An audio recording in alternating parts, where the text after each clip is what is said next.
Sa bayan ng San Vicente, may bagong bukas na kainan na agad sumikat dahil sa masasarap na putahe nito, ang Casa de Blanca.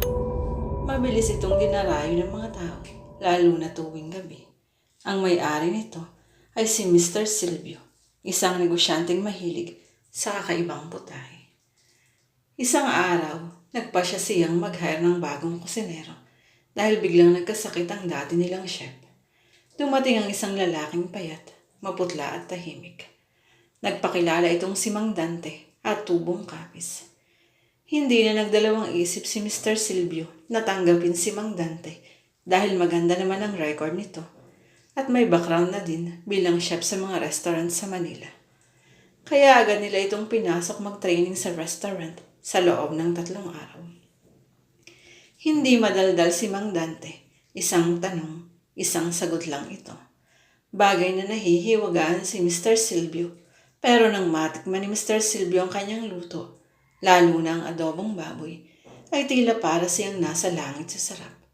Kaya agad niya itong tinanggap. Stayin si Mang Dante sa restaurant dahil siyang chef, kaya maaga pa lang ay nakahanda na sila ng mga pagkain sa mga display case para pagsapit ng alas 8 ay short order na lang ang lulutuin. Pagkalipas ng ilang linggo, napansin ng mga staff ang kakaibang ugali ni Mang Dante.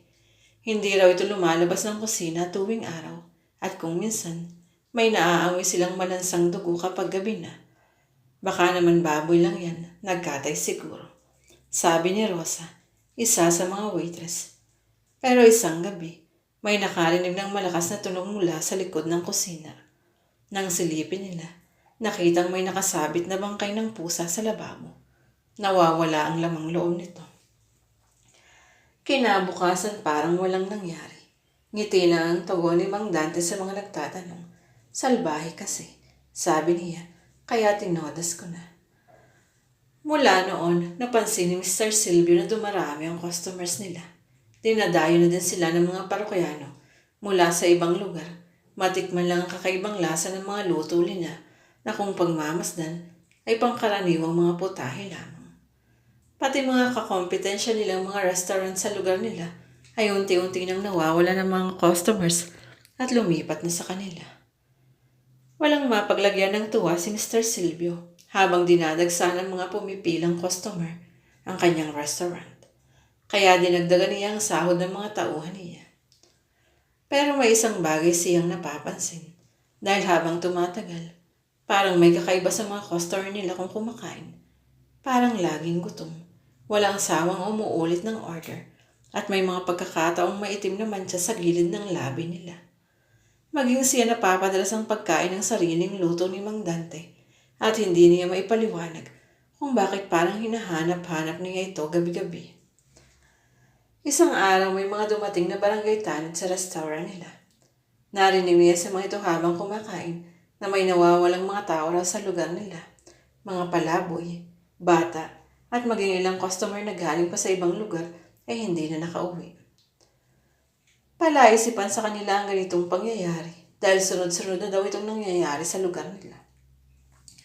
Kahit si Mr. Silvio ay nagtataka man din, pero kibit-balikat lang ang tanging tungo niya sa kaibang pangyayari sa lugar nila. Samantalang tahimik na mga nakikinig si Rosa sa mga nag-uusap na tanod habang nagpupuna sa kabilang mesa. Noon pa may kakaiba na siyang kutob sa bago nilang kusinero. Kinagabihan, napagpasyahan ni Rosa na silipin kung ano talaga ang niluluto ni Mang Dante. Dahan-dahan siyang pumasok sa kusina habang tulog ang iba. Sa madilim na liwanag ng bumbilya, nakita niya si Mang Dante. Nakayuko sa lamesa, may hinihiwang kamay. Kamay ng tao. Halos mapasigaw si Rosa sa takot, pero napigilan niya ang sarili. Nakita niyang kinakain ni Mang Dante ang lamang habang nakangiti at unti-unting nagbago ang anyo nito. Humaba ang kanyang dila. Lumaki ang mga mata at tumubo ang mga kuko. Aswang, bulong ni Rosa. Bago siya tuluyang natigilan sa takot, hindi siya makapaniwala sa nakita niya. Kinikilabutan siya habang pinanunood si Mang Dante. Maya't maya ay tumatayo ito at kumuha ng karne. Nilagay ni Mang Dante ang karne sa tadtaran saka ito hiniwa ng pino. Napapangisi pa ito habang niluluto ang karne ng tao. Aalis na sana si Rosa dahil hindi na makaya ng sikmura niya ang mga nakikita nang bigla siyang mabangga. Pagharap niya, laking gulat niya nang makita si Mr. Silvio na nakatayo sa likod niya. Naglalaway ito na parang wala sa sarili habang sumisinghot. Sa labis na gulat ni Rosa ay bagya siyang napatili. Aalis na sana siya nang biglang humarang sa daraanan niya palabas si Mang Dante. Doon na siya pinagpawisan ng malapot at kinabahan ng labis. Rosa, kanina ka pa nariyan. Bakit hindi mo sabahan si Mr. Silvio sa pagkain? Halika. Ani Mang Dante kay Rosa sa kaswal na boses. Hinawakan niya ang kamay ng nanginginig na si Rosa. Lalong nanigas sa takot si Rosa nang maramdaman ang malamig na kamay ni Mang Dante na may matutulis na kuko at basa ng dugo. Upo ka. Wika ni Mang Dante sa kahinila ang upuan. Nakasunod naman sa likod nila si Mr. Silvio na parang robot na wala sa sarili. Hindi maalis sa mga mata nito sa kawaling nakasalang sa apoy habang pilit sinisinghot ang niluluto ni Mang Dante. Sumunod na bang umupo si Mr. Silvio sa tabi ni Rosa. Gusto sana niyang kausapin ang amo pero walang boses na lumalabas sa bibig niya. Nahihintakutan siyang magsalita dahil baka ano ang gawin sa kanya ni Mang Dante.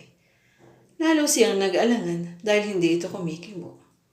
Napaigdat si Rosa nang biglang ibagsak ni Mang Dante sa harap nila ang dalang mangkok na may karne na niluluto niya kanina. Kahit umuusak pa yun, ay agad itong nilantakan ni Mr. Silvio. Hindi alintanang mainit na putahe. Kumain ka, Rosa. Ani Mang Dante kay Rosa habang nakatitig sa babae na nanlilisik ang mga mata. Kumain ka, sigaw nito, na lalong nakagimbals kay Rosa nang magpansin niya ang babae na nakayuko lang. Hindi na niya ang buhok ni Rosa at pinata. Ito at pilit binubukan ni Mang Dante ang kanyang bibig. Doon na tuluyang pumalaho ng iyak si Rosa. Kung hindi ka lang kasi pakilamera, hindi mo sasapitin ito. Malas mo, Rosa. Yan ang mapala ng mga tulad mo. Ang nakakakilabot na wika ni Mang Dante sa kangumisip. Pakiusap po, huwag niyo po akong saktan. Ang naiiyak na pagmamakaawa ni Rosa. Nangako pa siyang hindi na magsusuplong sa otoridad, huwag lamang siyang saktan. Habang nakatitig lamang si Mang Dante sa kanya, napaigtan na si Rosa nang biglang agawin ni Mr. Silvio ang putaheng nakaain sa kanyang mangkok. Sige, Mr. Silvio, magpakabusog ka sa masarap na luto ko dahil mamaya may pagkain ka pang lalantakan. Aniya saka tumingin kay Rosa. Nanginginig si Rosa at hindi makagalaw. Ang mga luha niya bumabagsak sa mesa habang nakatingin kay Mang Dante. Ang mga mata nito ay tila dalawang maitim na balon na walang hangganan. Ang kanyang bibig ay nakangisi. Ang kanyang dilay umaalo sa pagitan ng mga ngipin na tila mga patalim. Ngayon, Rosa, malambing ngunit malaping na mutong ni Mang Dante. Alam mo na kung bakit buhay ang lasa ng Casa de Blanca. Lumapit si Mr. Silvio. Nanlalabo ang mga mata. Nanginginig ngunit nasasaniban ng gutom. Ang kanyang mga kamay ay nanginig habang hawak ang kutsara. Habang papalapit siya kay Rosa, may mabagal na ungol na lumabas sa kanyang bibig. Para itong hayop na gutom na gutom. Sir, wag po. Nanginginig na pakiusap ni Rosa, ngunit hindi siya pinakinggan. Tumulo ang laway ni Mr. Silvio sa balikat ng babae.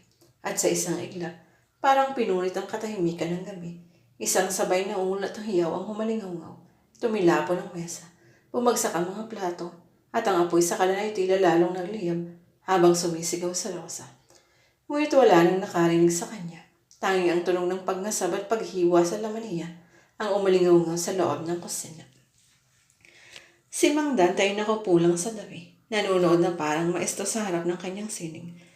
Ganyan oo, Mr. Silvio. Tikman mo ng buo, bulong niya. Yan ang lasa ng katapatan, ang pagsuko ng laman sa mas masarap na kapalit. Pagkalipas ng ilang oras, natahimik muli ang buong Casa de Blanca. Sa kusina naglilinis na si Mang Dante ng mga natirang buto. Maingat niyang tinatanggal ang mga hibla ng laman at inilalagay ito sa isang malamig na lalagyan. Habang isinasara niya ang takip ng freezer, marahang nagsalita si Mang Dante. Walang tapon sa masarap na putahe. Kinabukasan muling nagbukas ang Casa de Blanca.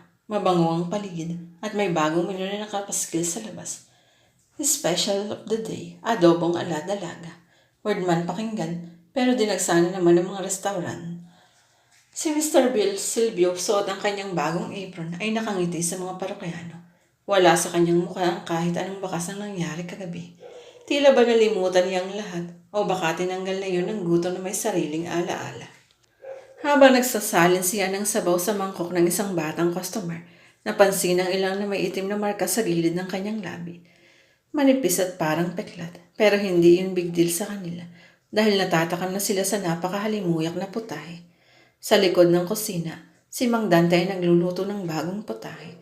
Ang amoy ng niluluto niya ay kakaiba, isang timpla ng luya, suka, at dugo na kay bango sa ilong.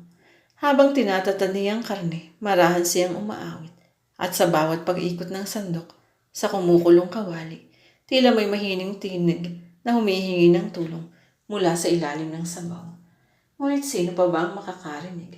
Lahat ng pumapasok sa Casa de Blanca ay lumalabas na busog. Ngunit may kakaibang gutom na hindi na muling nawala sa kanila. Mang Dante, hindi ba papasok si Rosa? Tanong ni Hendrik habang nilalantakan ng adubong karne na luto ni Mang Dante. Hindi ko alam. Umalis kagabi na walang paalam. Ang maikli niyang sagot, saka nagpatuloy sa pagluluto. Sa labas nakatayo ang isang waiter na siyang bumabati